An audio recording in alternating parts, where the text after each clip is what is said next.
اعوذ باللہ من الشیطان الرجیم بسم اللہ الرحمن الرحیم۔ اور جب موسیٰ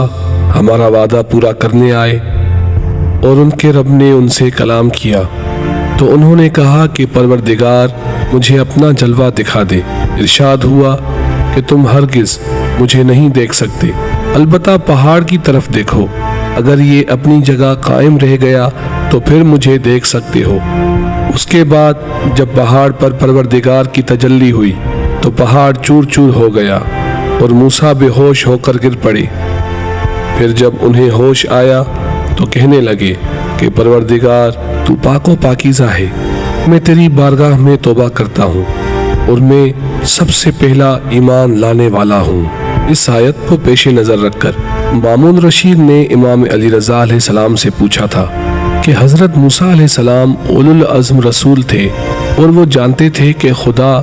دیکھنے کی چیز نہیں ہے، اس کے باوجود انہوں نے دیدار کی خواہش کیوں کی تھی؟ امام علی رضا علیہ السلام نے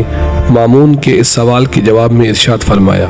واقعہ یہ ہے کہ موسیٰ علیہ السلام کو معلوم تھا کہ ذات احدیت قابل مشاہدہ نہیں ہے، لیکن جب اللہ نے موسیٰ علیہ السلام سے کلام کیا اور انہیں اپنا مقرب بنایا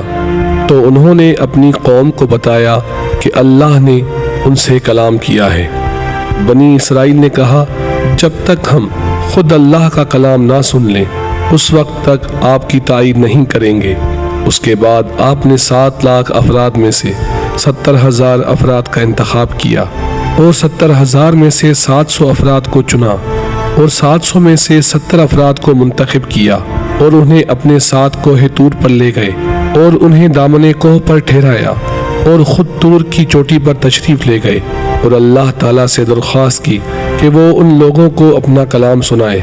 اللہ تعالیٰ نے موسیٰ علیہ السلام سے گفتگو کی جسے ان تمام لوگوں نے اوپر نیچے اور دائیں بائیں سے سنا، اور جب وہ اللہ کا کلام سن چکے تو انہوں نے کہا، ہم آپ پر اس وقت تک ایمان نہ لائیں گے جب تک ہم اپنے پروردگار کو اپنی آنکھوں سے نہ دیکھ لیں۔ حضرت موسیٰ علیہ السلام نے انہیں بہتر سمجھایا کہ ذات خداوندی کو دیکھنا محال ہے، مگر وہ جاہل اپنی ضد پر اڑے رہے، اور حضرت موسیٰ علیہ السلام کو ان کا یہ نامعقول مطالبہ پیش کرتے ہوئے شرم محسوس ہوئی۔ اللہ تعالیٰ نے فرمایا، اے موسیٰ،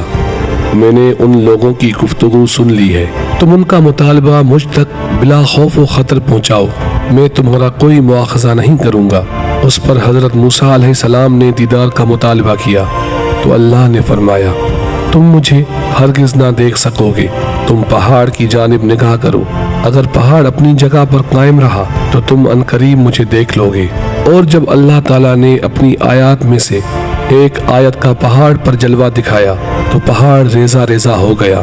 اور موسیٰ علیہ السلام بے ہوش ہو گئے۔ جب ہوش میں آئے تو کہا، خدایا تو پاک ہے، میں تیرے حضور اپنے سابقہ عقیدہ کی طرف رجوع کرتا ہوں کہ تو قابل رویت نہیں ہے، اور اپنی قوم کی جہالت کے لیے توبہ کرتا ہوں، اور تیرے غیر مری ہونے پر میں سب سے پہلے ایمان لانے والا ہوں۔ مامون نے حضرت کا یہ جواب سن کر کہا تھا، ابو الحسن، اللہ آپ کو جزائے خیر عطا فرمائے، آپ نے میری تشویش کو دور کر دیا ہے۔